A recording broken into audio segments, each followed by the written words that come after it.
Сайн байцгаана ирэх үзэгчдээ манай Syndicate Talk Exclusive дугаарыг шинэ дугаарыг хэлж байна. Тэгээ өнөөдрийн зочноор Business Network-ийг үүсгэн байгуулагч Монгол Улсын банк санхүү боловсролын салбарт өөрийн хөв нэмрээ оруулан яваа Володягийн баяр сайхан.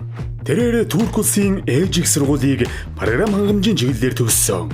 Мөн Америк нэгдсэн улсын Вашингтон их сургуулийг бизнесийн удирдлагын чиглэлээр магистр хамгаалж төгсөөд Amazon компани болон Dell компанид ажиллаж байсан туршлагатай нэгэн.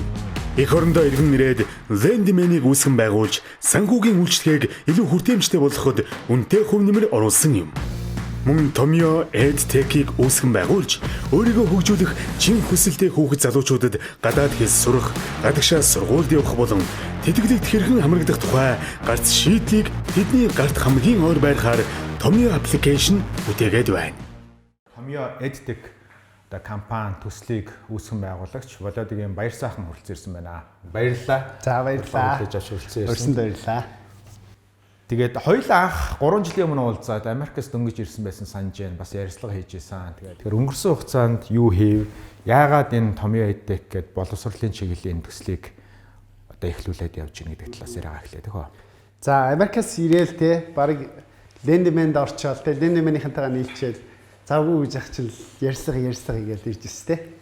Тэгээд яг хөө эхний 2 жилдээ бол 100% те Lendman-ийн болон толгой компанийн And Global гэх компанийн одоо зорилго байхгүй одоо намайг эх орн руу маань татсан зорилго байхгүй. Тэрний юу вэ гэхээр үгүй Монгол залуучууд ингээл мундаг л гээд ахыг тий технологиор явсан л гээд ахыг тэр мундаг чам шиг одоо Dell Mail-д ажиллаж байгаа залуучууд нь байгаа. Хэдүүлээ нийлээд нэг Монголда гоё юм хийж та гэдэг. Тэр гоё мишнээ тэр гоё зорилгоо эхний 2 жил Америкаас ирснээс хойш нэлээд одоо 100% сэтгэл зүрхээ зориулаад явсан.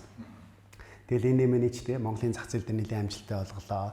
Тэгээд And Global ч гэсэн олон улсын зах зээл дээр Филиппинд те одоо Японд гэх мэтлийн улсууд дээр нэлээд нэр хүндийг нь өргөж хөрөнгө оруулагчдын өмнө те ингээд нэлээд одоо attractive гэж ярьдаг шүү дээ те ингээд сонирхол татхууц юм стартап болгож болоход нь тодорхой хэмжээний ингээд те голлох үүрэг роль гүйцэтгээд ингээд амжилтанд хүрчтэй гэж бодож байгаа байхгүй юу. Тэгээ яг энэ хугацаанд нөгөө би ч нөгөө дараагийнхаа юмыг бодоо те за яагаад дараагийнхаа юмыг бодоод ихээр би жоохон нэгдүгээр жоохон өөдөнтхөө юм те хоёрдугаарт нөгөө миний нөгөө хаанаас ирсэн хинбэ гэдэгтэй би шууд холбоотой болчиход байгаа байхгүй.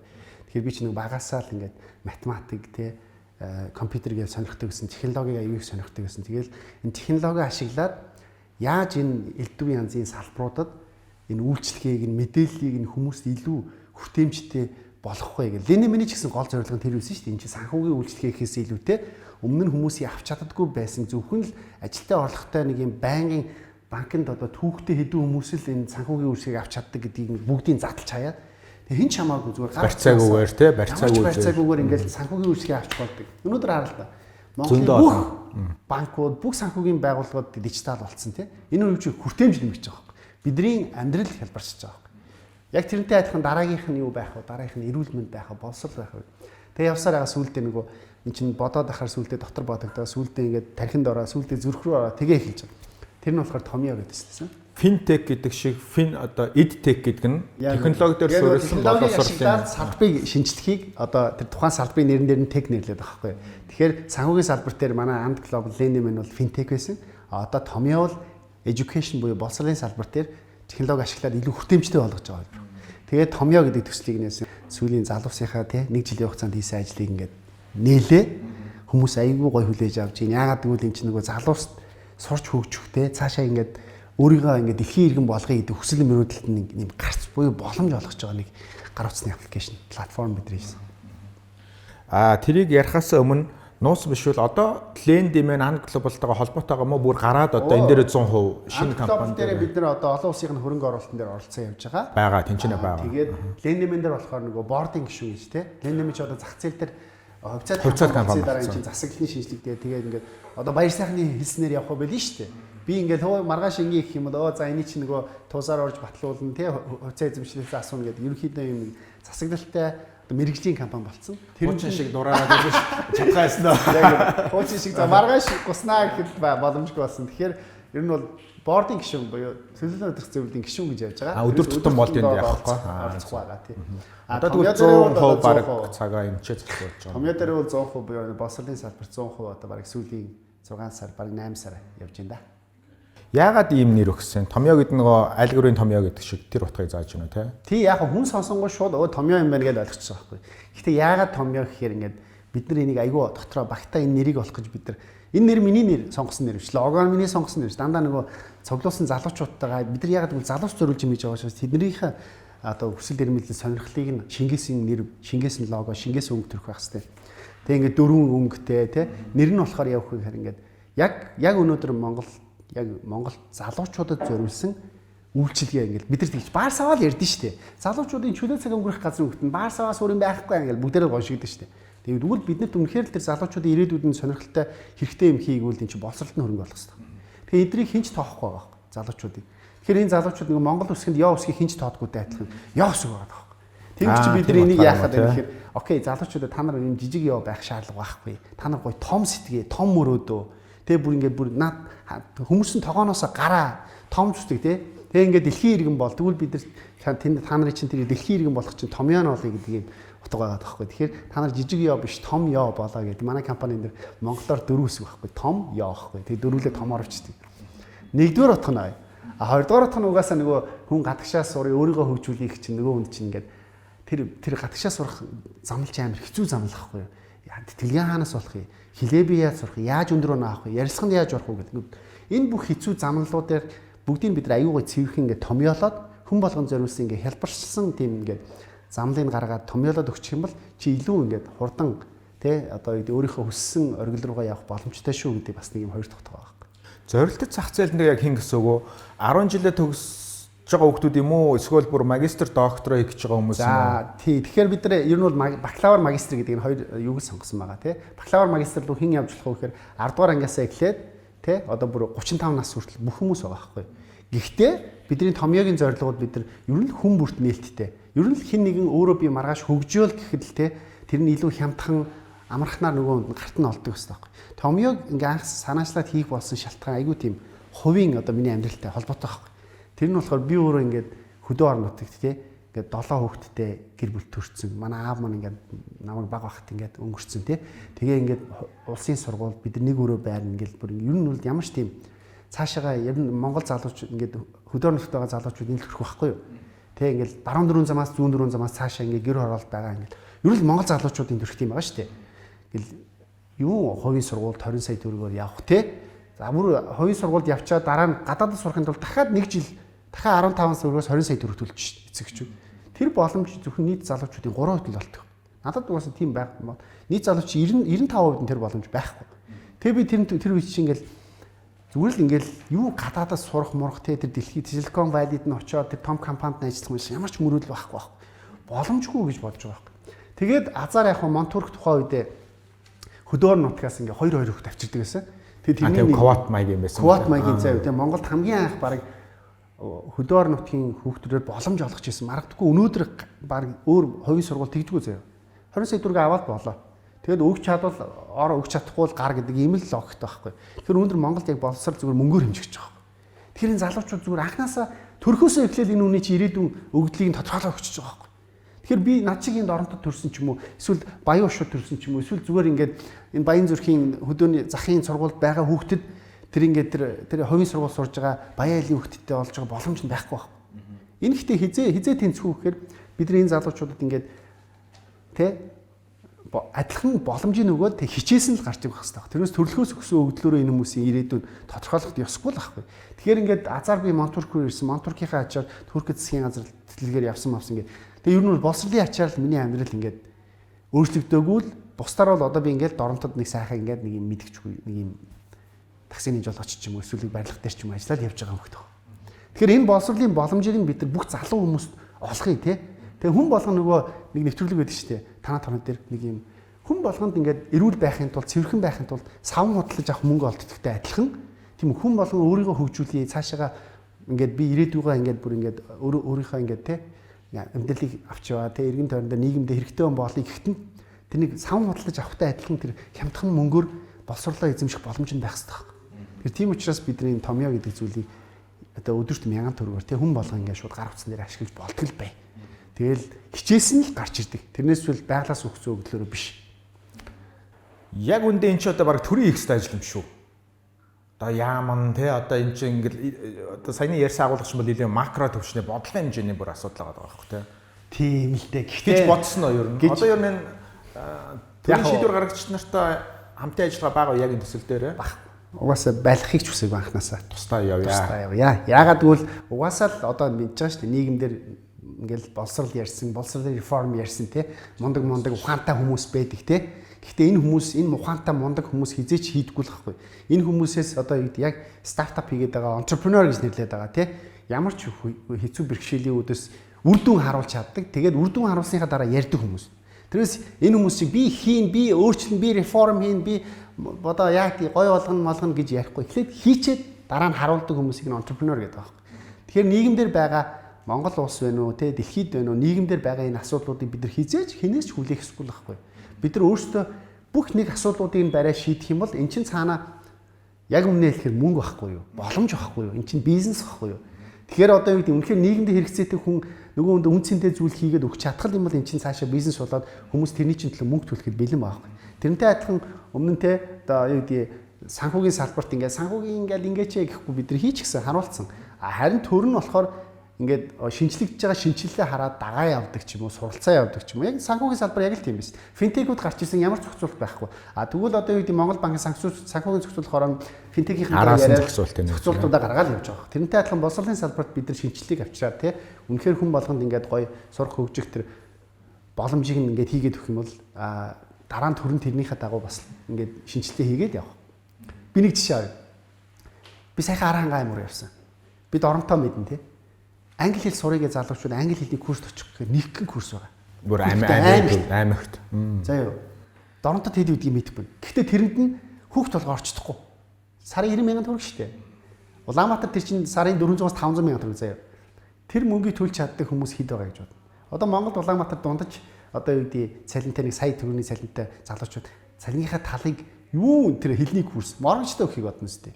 Байрныхаа зээлд. Тэрнтэй адилхан хөдөө орнууд нэгхэн байгаа. Нэгдүгээрт боломж авахгүй, хоёрдугаарт нь үнэтэй за 90,000 төгрөг.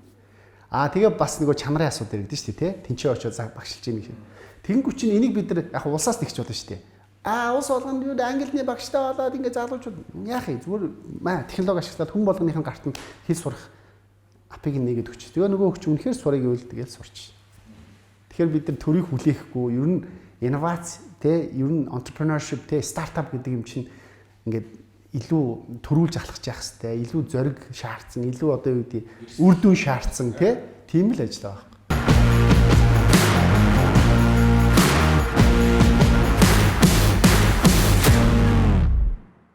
Хэр их хөрөнгө оруулалт шаардлагатай байна. Ерөнхийдөө одоо танай энэ шинэ компани дээр нууц биш бол үүсгэн байгуулагч хөрөнгө оруулагч нар хийн одоо нөгөө банк шиг тэр хоёрт барьцаа өрөнгө мөрөг чи байр машинаа барьсан. Байр машин барьцаалахгүй шүү. Угаасаа бид нар нөгөө санаагаа барьцаа. Тийм учраас энэ жил хөрөнгө оруулагч гэж нэрлэдэг байна тийм. Одоо юу гэдэг сахиусан дэ ингээд тийм.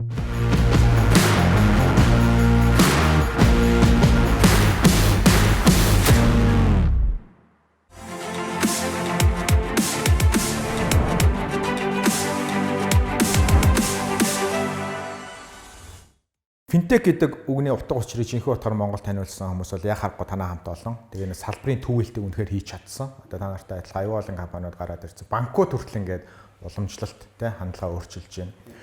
Тэрний дараагийн ингээд боловсролын салбар руу оржоод хувийн үс маш их баяртай байна. Гэхдээ одоо үүдний хүүхэлдэйн кинонууд дээр гардаг шиг бүгдээрээ калкамандуудад эрх цагаан ишгээ аврий одоо сайн сайхны төлөө миний хувийн амьдрал ийм байсан учраас гээд ингэж том бизнес санаачлахгүй явахгүй бах. Цаанаа айгүй их зардал гарч байгаа, өртөг гарч байгаа, орлого олох хэвээр ашиг хийх хэвээр тэгжээж эн чинь өөрөө бодит улам олон залуучд хүрэн Тэгэхээр хэр их хөрөнгө оруулалт шаардлагатай байна. Ерөнхийдөө одоо танай энэ шинэ компани дээр нууц биш бол үүсгэн байгуулагч хөрөнгө оруулагч нар нь хийн тэгээ яаж monetize гэдэг шүү дээ. Яаж одоо энэ зардал мөнгөө нөхөх тийм модельтэй байдیں۔ Одоо стартапын модель рүү л орж ийн л да Энийг хэрвээ бизнесийн нууц биш бол та аль болох дэлгэрэнгүй гоё тайлбарлаж өгөөч манай үзэгчд. Энд дэр ямар ч нууц бол байхгүй. За ингээд юуны этик ч юм уу, финтек ч юм уу одоо бидний яриад байгаа энэ технологи ашиглаж нэг салбарыг шинжилнэ гэдэг байгаа шүү дээ. Энд дэр хоёр зүйлийн тухай би яриад байгаа байхгүй. Нэгдүгээрт нь хүртээмжийг нь өмнө нь одоо юу гэдэг санхүүгийн салбар цөөхөн одоо 100,000 үйлчлүүлдэг байсан бол энийг 1 сая болгоно. Хүртээмжийг нь 10 дахин их болгоё те. Хоёрдугаарт нь 100,000 хүнтэй 100 хүнд чи сая төгрөгөөр зарах уу? Эсвэл те 1000 хүнд 100 төгрөгөөр зарах уу гэдэг л асуудал байхгүй. Тэгэх юм бол энэ ч нөгөө олон хүнд хүргэснээр угаасаа үнийг хямдруулад гэхдээ олноос массаас ирсэн мөнгө нь яг эцэстээ дүндээ дүн болж байгаа байхгүй. Бараг илүү ашигтай болж байгаа. Одоо Монголд ингээл тэгж штэ. Би боловсролын салбарт нөгөө шинэ бизнес эрхлүүлж байгаа юм яах вэ гэхээр за би дахиад нэг сургалтын төв нээе л гэж боддог байхгүй юу? Яг үнэ хэлэхээр. Дахиад нэг сургалтын төв нээвэл чи нөгөө цөөхөн хэдэн хүмүүстэй л үйлчлээд байгаа байхгүй юу? Технологи багшсаад энийг нь илүү 10 дахин яаж хямдруулах вэ гээл те. Тэнгүүч нь одоо чинь EdTech дээр бид нар яах вэ гэхээр энийг технологи дээр нь аягүй их хөрөнгө оруулалт хийж байгаа. Дотор нь байгаа агуулга контент дээр нь те хичээлүүд дээр нь ингээ маш их хөрөнгө оруулалт оруулж байгаа. Тэгэхээр ер нь бол бид нар сая 6 сарын өмнө 400 сая төгрөгийн хөрөнгө оруулалт авсан. А энэ дээр бол манай босгосон гэсэн үг те гаднаас. Тэгээ хөрөнгө оруулалт одоо босгоод бид нар ийм гоё төслийг хийж байна. Тэгээд мэдээж хөрөнгө оруулагч нар нэгдүгээр төсөл маань хэр өгөөчтэй нийгэмд өгөөчтэй гэдэг нь хаана хоёрдугаар ашигтай гэдэг л харна шүү дээ. Тийм үстэй. Тэгэхээр бидний ашигын модель юу гэхээр өмнө нь 500,000 төгрөгийн байсан сургалтын төлбөрийн үйлчлэгийг тийм үү бид нар жилийн 300,000 төгрөг болгоно. Одоо жилийн 5 сая төгрөгийн үйлчлэгийг бид нар 300,000 төгрөг болгоно. Ингээд бид нар өмнө нь нэг сургалтынтай үсрээл жилдээ 500 хүнд үйлчлдэг байсан бол бид нар үгүй эхний жил 10,000 хүнд үйлчлэнэ. Гингүүч одоо ингээд үржингүүчээ энэ чинь ингээд баг нөгөө хэд дахин илүү ашигтай бизнес болчихж байгаа байхгүй юу? Тэгээ анхны энэ санхүүгийнхаа юу тайлбарлаад, өгөөжөө тайлбарлаад, нийгэмд хэрэгтэй зорилгоо тайлбарлаад тэгээд Нью-Йоркд байдаг одоо манай мөнгөчин гээ залуу байгаа. Тэр маань бидний төсөлд итгээ дээр нэмээд Монголд байдаг бас нөгөө Petros Group-ийн оюнгөрөл цэглэл гэж байдаг шүү дээ. Бидний бас өмнөх финтек дээр бас итгэж очсон. Энэ хоёр хөрөнгө оруулагч маань тэрийг бид энжил хийдэг байхгүй тий. Хамгийн анх бид нар юу ч байхгүй байхад хөрөнгө оруулалт санаа дээр та нарт итгэж ярьсан юм чи итгэж. Тэгээ бас боловсролыг айгүй ингээд үнэхээр сэтгэл зүрхнээсээ дэмждэг байсан учраас хөрөнгө оруулсан. Тэгээ та нар одоо нөгөө банк шиг тэр хоёрт нөгөө барьцаа өрөнгө мөрөнгө чи байр машинаа барьцаалаа. Байр машин барьцаалахгүй шүү. Угаасаа бид нар нөгөө санаагаа барьцаалаа. Тийм учраас энжил хөрөнгө оруулагч гэж хэлдэг байна. Монголоор одоо юу гэдэг сахиусан дин гэж тий. Тэгээ ингээд хөрөнгө оруулалтаа авцсан энэнгүүрээ бид нар ингээд өнөөдөр хүртэл нээлттэйгээ явж гин. Тэгээд борлуулалтаа ингээд хийгээд эхэлчтэй өчтөр нээлтийнхаа дараа тий. Одоо бид нар дараагийнхаа төвшөнтэй яаж авах вэ? Залуучуудыг хөгжүүлэхийн тулд өөр ямар хичээлүүд, өөр ямар ур чадварууд, өөр ямар боловсролын боломжуудыг платформдоо хийх үү гэдэг дараагийн том ажлуудыг орохын тулд мэдээж дахиж хөрөнгө оруулалт хэрэгтэй тий. Тэгэхээр тэрийгээ бас бид нар одоо яг бэлдээд ярилцсан. Тэрийн бизнесийн нэрээр дараагийн хөрөнгө оруулалт юу гэдэг юм? Бас тийм энжил гэдэг шиг тийм юу байна? Энжлийн дараа одоо бид нар энжил болохоор чи юу ч байхгүй байхад нь ингээд би тэгэхээр бидний ингээд одоо эхлүүлчлээ буюу цэцгээр ярих юм бол ингээд үрс болгочлаа гэсэн үг байхгүй. А одоо тэгвэл дараагийн хөрөнгө оруулалт нь энийг ургуулах хөрөнгө оруулалт буюу seed investment гэж ярьдаг байхгүй тий. Тэгэхээр одоо юу гэдэг ургуулах хөрөнгө оруулалт гэдэг. А тэгээ ургацсныхан дараа энийг одоо би бүр амар том болгоно тий. Дэлхийн хэмжээний одоо IPO хийдэг компани болгоно. Эсвэл гадагшаа гаргах гэх юм бол одоо хөгжүүлэх буюу ингээд Series A, Series B гэдэг ингээд яриа явдаг. Ерөнхийдөө хөрөнгө оруулалт байгаа байхгүй. А гэхдээ энэ хөрөнгө оруулалтаараа компани маань амьдрна гэсэн үг биш. А орлогоороо амьдрын шүү дээ. Тийм үү? Одоо бид нар ингээд тэр орлогын загвар нь болохоор бид нар өмнө нь сарын 500,000 төгрөг байсан, жилийн 5 сая төгрөг байсан англи хэл сурах хөтөлбөрийг бид нар тий 300,000 төгрөг болоо өдрийн 1000 төгрөг болгочлоо. Тэнгүүч одоо хөдөө орон нутаг захын хороололтын бидний хүссэн л тэрийг ашиглаж болох гэсэн. Тэгэхээр илүү олон харилцагчтай болно. Гэхдээ нэг харилцагчаас илүү бага мөнгө авна л гэсэн үг. А тэгээд зарлаа бууруулна. Тий одоо финтек дээр ингээд салбарууд байхгүй, тий ажилчид байхгүй, зүгээр технологиор шийддэг байсан бол одоо EdTech дээр бид нар одоо багш нараа яаж илүү нэг талаасаа оруулж ирэх үү, тий тэд нарт нэг удаа багш нартайгаа ажиллаа тэрийг яаж олон хүнд хүргэх үү гэж загварууд орчиж байгаа. Тэгэхээр ер нь бол яг орлогын талаасаа нэг загвар, ажиллах талаасаа айгүй олон загварууд нийлж байна. Борлуулалт бол эхэлсэн биз дээ тий. Борлуулалт эхэлсэн. Бид нар сарын өмнө хамгийн анхны 1000 эрхлэгч авсан байхгүй юу? 1000? Тий. Оо за. За бид нар ийм гоё төсөл хийж байгаа шүү. Маа дээр эхний 1000 төлбөртэй эрхлэгчийг авж гинэ гэд. Тэгээд 1000-ыг авах гэсэн чинь 5 хоногийн дотор 1500 эрхлэгч аваад ирсэн. Одоо сарын жилийн төлбөр нь хэд байх вэ? Ап бол огт үнэгүй юм биш юм ба шүү дээ тий. Тэр юу мэдээлэл ашиглахын тулд би бүртгүүлээд төлбөрөө төлж ээж би access хийх нь тий. Яг үнэ. Тэгэхээр бидний зорилго бол өдрийн 1000 гэж байгаа. Өдрийн 1000 төгрөг. Өдрийн 1000 төгрөгөөр чи өөрийнхөө ирээдүйдээ боловсролтой тэ чи үнэхээр гадагшаа дэлхийн иргэн болох ч байвал хил усаа сайжруулахдаа шалгалтанд бэлтгэхдээ тэтгэлэг болохдоо өдрийн 1000 төгрөгийг зарцуулах юм бол өдрийн 1000 төгрөгийг хэн зарцуулж чадна? Бидний яриад байгаа дөр хөдөө орногтой өгч зарцуул.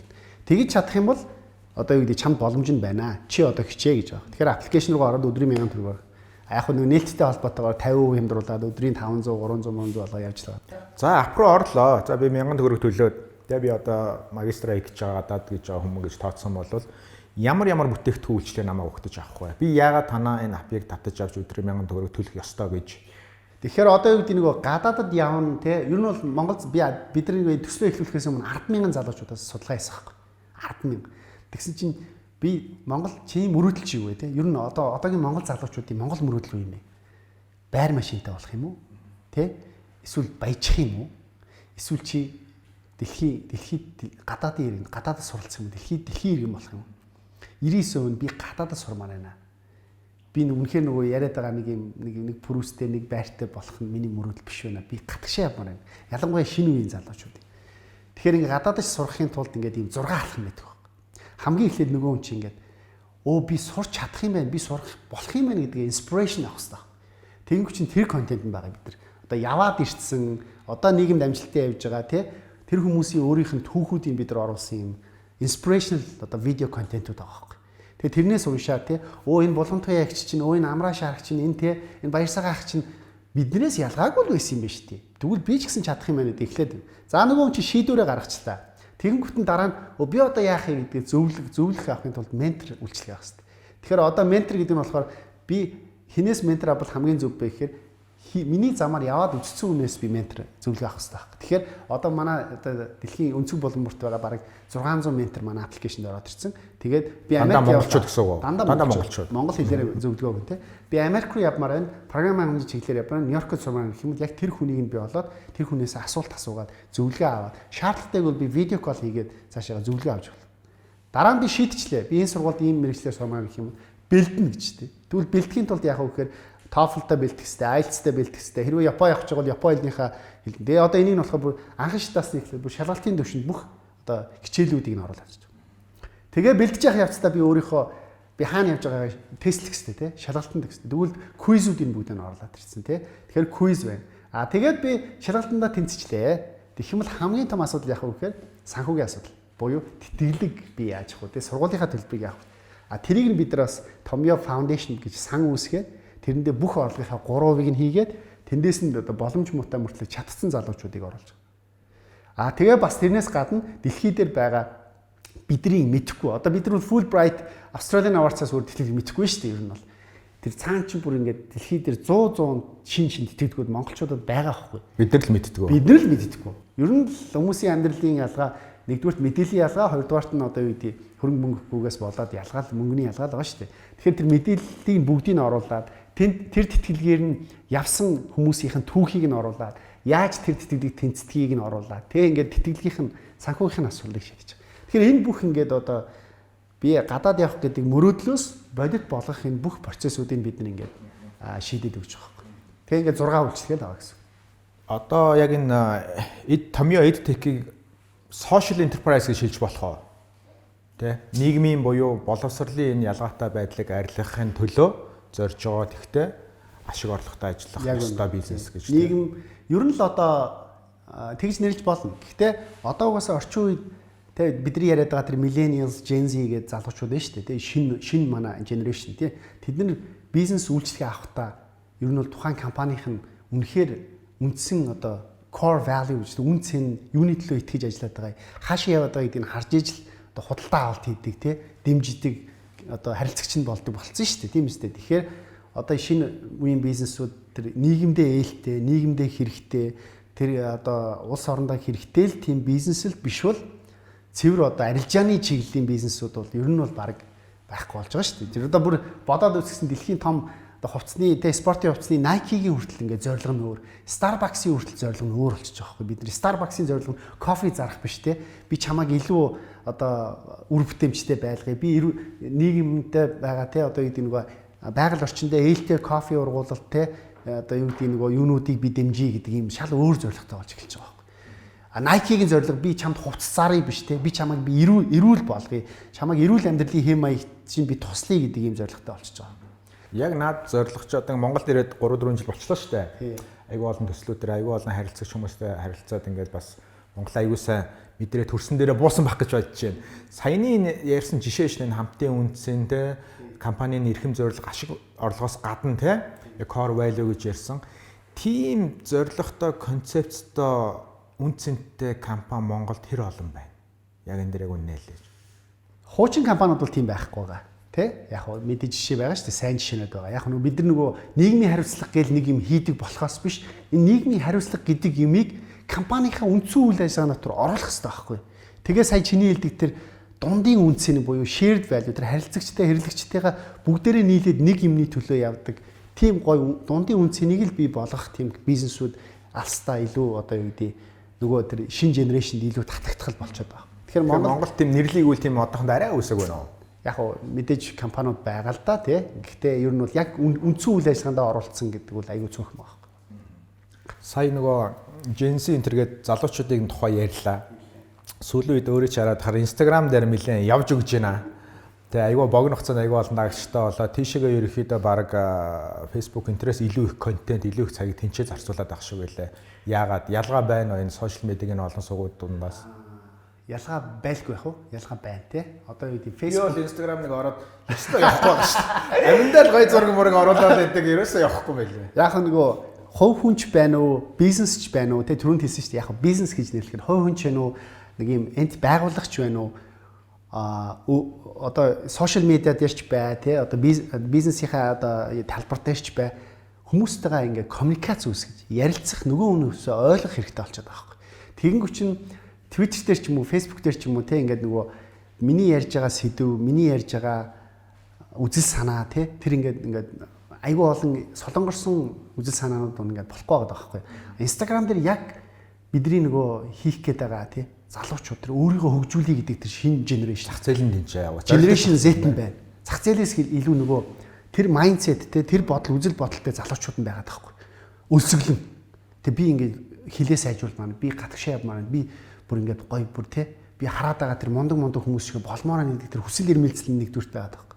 Тэгэхээр тэднэртэй коммуникац хийхэд айгүй амархан. Тэ? Тэр нь бол нэг шинэ генерашн ингээд төлөөлөл болчиход байгаа байхгүй. Тэгээд тэр утгаараа одоо платформоо нэгдүгээр тэгс сонгоод байгаа те. Миний өгөх гэж байгаа мессеж манай компанийн те хийж байгаа үйл ажиллагаатайгаа аль платформын хүмүүс илүү зохицож гинэ гэдэг тэр нэг. Хоёрдугаарт нь нөгөө хүмүүсээ аюу их сонсоод харилцсан нөгөө хүмүүстэй үнцэн өгөх юм бол угаасаа хүн болгоно л яах юм бэл. Дэмчин те чиний бүтээгдэхүүнийг хөдлөж авна, чамайг фоллоу хийн, чамайг одоо юу гэдэг те илүү их үйл ажиллагаач нь дэмждэг тийм чиний одоо фэнүүд, фанатууд болно гэсэн үг байхгүй те. Twitter, Facebook, Instagram уруулан дээр байгаа те. Уруулан дээр нь байгаа. Гэхдээ энэ гурвын гол ялгааг нь гоё өөрөөрөө тайлбарлаад өгөөч. Twitter-ийг би яг нөгөө нуулгүй хэлэхэд даваа сул тал нь бас те. Тий, Twitter бол үнэхээр мэдээллийг маш богино хугацаанд Монголын ингээд нөлөө бүхий сэтгүүлч те одоо мэдээлэл түгээгч нар төрөхэд бол аюу зүгээр. Тэр бол одоо ашиглах ёстой тий. Гэхдээ Twitter миний Америк явах нэг шалтгаан байхгүй. Яг л би Twitterт амар итгэвтэй байсан. Тэгээд тэр үед би Монголд нэг бизнес нэтворкийг хийгээд явж байгаа тий. 6 жил болсон амар гоё жиптэй болсон гоё гонжоо өмсдөгч байлаа. Тэг ингээд өөрийгөө мондөг байна гэж бодоод тэгээ ингээд Twitter дээр ингээд хүмүүстэй ингээд хэрэлдээл байдаг ус байхгүй. Ингээд нэг юм хөмөрсөн тоон дотор орцсон байна шүү дээ. Тэгэхээр яг надад Twitter яг тийг санагдчих واخ. Тэжээс мэдээлэл уншингууд зүгээр хоорондоо л ингээл тий Twitter дээр байгаа нэг юм 5,000 хүн хоорондоо биентэйгээ юм яриад ухаантайгаа мэдрээл тэгэл нэг юм хөмөрсөн тоон дотор байгаа мэдрэмж байгаа. Задраагүй, гадагшаа яваа. Тэгэл би тэрнээс хойш Twitter-ыг ашиглахаа болсон, итгэхгүйч болсон. Тэгээ Монголоос юу явах хэрэгтэй байна тий би өөрөө илүү гоё өөр шин суугаас мэдээлэл авах хэрэгтэй байна.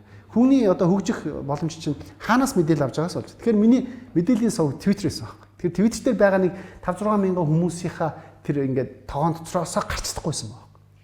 Тэгэхээр нэгдүгээр тийм аа. Яг сул тал нь. Сайн тал нь бол мэдээж мэдээллийг Монголын нийгэмд хамгийн урд хүргэж байна.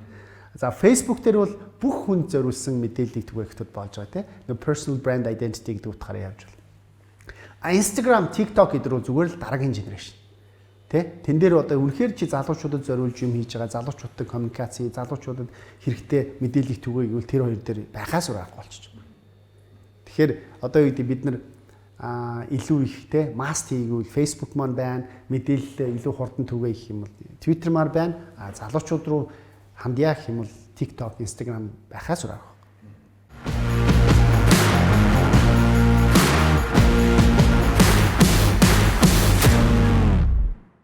Одоо ингээд сүүлийн үед бидний насан дээр одоо ингээд одоо дараагийн бидний өмнөх генерашн ч гэсэн биднийг дарддаг байсан шүү дээ. Өөрөө бол тэ Gen Z-ийн арай биш үстэй. Би millennial таа. Яг millennial-аас мултрах гээд байгаа. Нэг жилээр мултрах гээд. Гэхдээ би ч гэсэн өөрөө багтаа ингэ боддог байх. Бидний өмнөх генерашн биднийг бас дарддаг.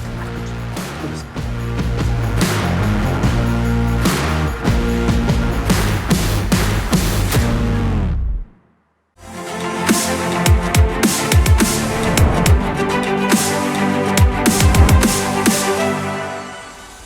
Залуучуудын хувьд ингээл шинэ бизнес эрхлэх ч юм уу, шинэ төсөл эхлүүлэх, нийгэмдээ зориулж ингээл ажил хийх гэхлээр нэг тийм нийтлэг нэг юу байдаг л да.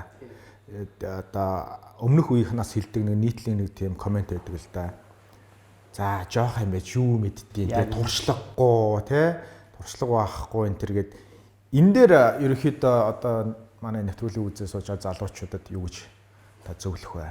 Тэгээ аюу олон юу хүмүүсийн урам зориг ингэж нуг даардаг л да. Наадахтай чи би 100% санал нэг. Наадахыг чинь би өөрөө бас зүрс мэдэрсэн учраас томьёог хийгээд байгаа байхгүй. Одоо ингээд сүүлийн үед бидний насан дээр одоо ингээд одоо дараагийн бидний өмнөх генерашн ч гэсэн биднийг дарддаг байсан шүү дээ. Өөрөө өстэй Gen Z-ийн арай биш үстэй. Би millennial таа.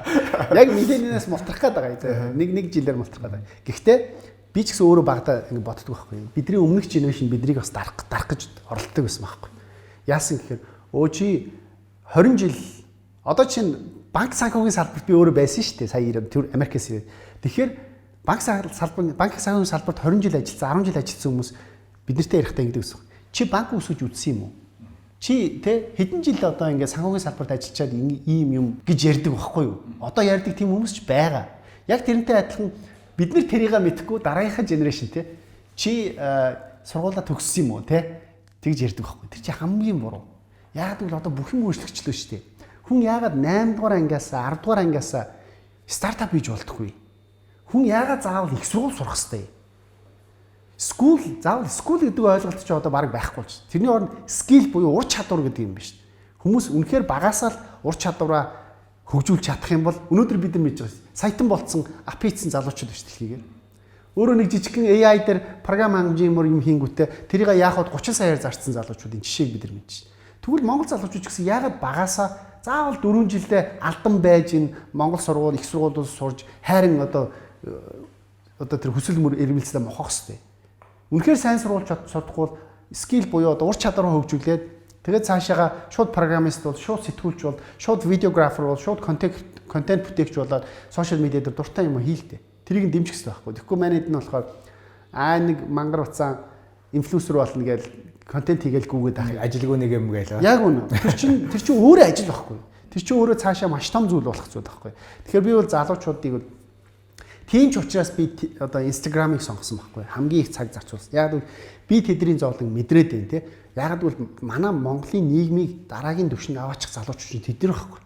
Тэднийг бид нар цаашаа өсөж дэвжих хөгжөхөд нь бид нар дэмжих ёстой болохоос биш зогсоохсгүй байхгүй. Тийм учраас одоо бид нар бүгдээрээ хуучсан хүмүүсийг ойлгох хэрэгтэй. Одоо манай телевиз үзэж байгаа 35-аас дээш насны бүх залуучууд ойлгох. Бид нар хуучсан шүү. Бидний сэтгэлгээ хожсон. Бид нар ихлэ сэтгэлгээ засна. Дараа нь бид нар залуучуудтайгаа хамтраад за юу хийх вэ? Тэ? Бараг ахта заагаад өгчих гэж хэлэх хэрэгтэй байхгүй юу? Угаасаа тэгээ эхэлсэн байлээ. Тэгэх ёстой байхгүй юу? Тэгэхгүй болохоор бид нар залуучуудыгаа ингээд яа. Нөгөө залуучууд нь яаж чинь 40-оос дээш насныхан өгөх юм бол манай нийгэм хөгжинэ гэж. Тэр чинь үнэн байхгүй юу? Яг л тэр хүмүүс чинь баригдсан те тэр социализм, демократ юм хүмүүний тэр юмд ингээд гацсан хүмүүс байхгүй. Тэгэхээр гадагшаа яв. Дэлхийн үз те тэр дэлхий дээр бизнес яаж болдгийг, нийгмийн харилцаа яадгийг те ямар хүмүүс амжилтанд яваад байгаа. Задгаас тэгдэг хүмүүс л амжилтанд байгаа шүү. Залуучууд нь л амжилтанд байгаа шүү. Тэгэхээр бид нар тэрнтэйгээ бол аягүй сайн ажилласан. Тэднийг бол аягүй сайн дэмжих хэрэгтэй. Тэд нар яагаад бол манай нийгмийг дараагийн түвшин, дараагийн Вензо, дараагийн баяр сайхан биднээс 10 дахин илүү юм хийх хүмүүс байхгүй. Сая сошиал медиаг ярангуут инфлюенсер гэдэг үгийг дурдлаа. Тэгээ бид нар ингээд өөрсдөө ч гэсэн хэрэглээд баггүй хугацаа өнгөрч байгаа мэт боловч бас аягүй гоёор ингээд тайлбарлаж ойлгуулмаар байна те хүмүүст. Одоо жишээ нь та инфлюенсер мөн үү? Инфлюенсер гэж яг ямар хүнийг хэлэх юм? Наадхан дээр чи одоо аягүй буруу ойлголт яваад байгаа шүү дээ. Инфлюенсер гэхээр олон фолловертэй, мундаг гоё ганган те царайлаг нүү биш шүү дээ.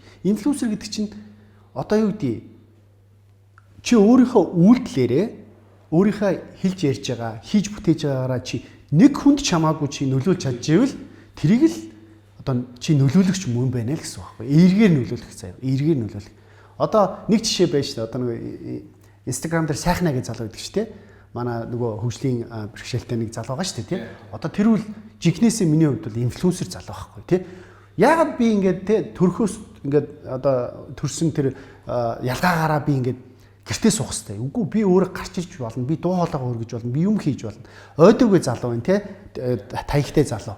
Яагаад би ингээд те нийгэмд би өөрийнхөө хийж байгаа үйлдэлээр бусад таягтай одоо хөгжлийн ялгаатай хүмүүстэй би ингээд үлгэр дуурайл болж болдог. Компани байгуулад бизнес эрхлээд. Компани байгуулаад бизнес эрхлээд тэгэнгүүт чинь нөгөө хүмүүс чинь бодно шүү. Яг тэрнтэй адилхан анханасаа төрөхтэй тий одоо юу гэдэг нөгөө царай муутай төрсөн, намхан төрсөн, бүдүүн төрсөн одоо гей байсан тий одоо юу гэдэг ингээд бүр үзэл бодол одоо бүх юунаасаа ингээд хүмүүс чинь ингээд баригдаж байгаа хүмүүсийг нааша гаргаж ирээ тий ингээд чи ч гэсэн ингээд чухал шүү. Чи ч гэсэн биднээс ялгаатай шүү. Чи ингээд тэр одоо мундаг 90-60-90-тэй тэр инфлюенсер модель шиг байх албагүй шүү. Тэр гэдгийг нөгөө хүндээ үйлдэлээрээ харуулж чадчих байх юм бол тэр инфлюенсер тэгэл болоо.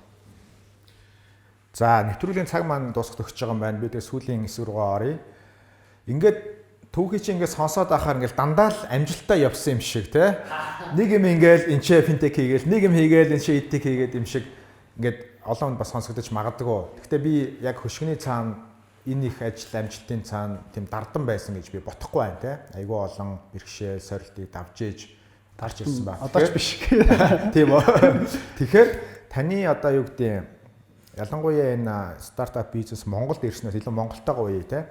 Монголд ирснээс хойш одоо энэ янз бүрийн бизнес, янз бүрийн төсөл хийж явж байхдаа гаргасан хамгийн том алдаа юу вэ?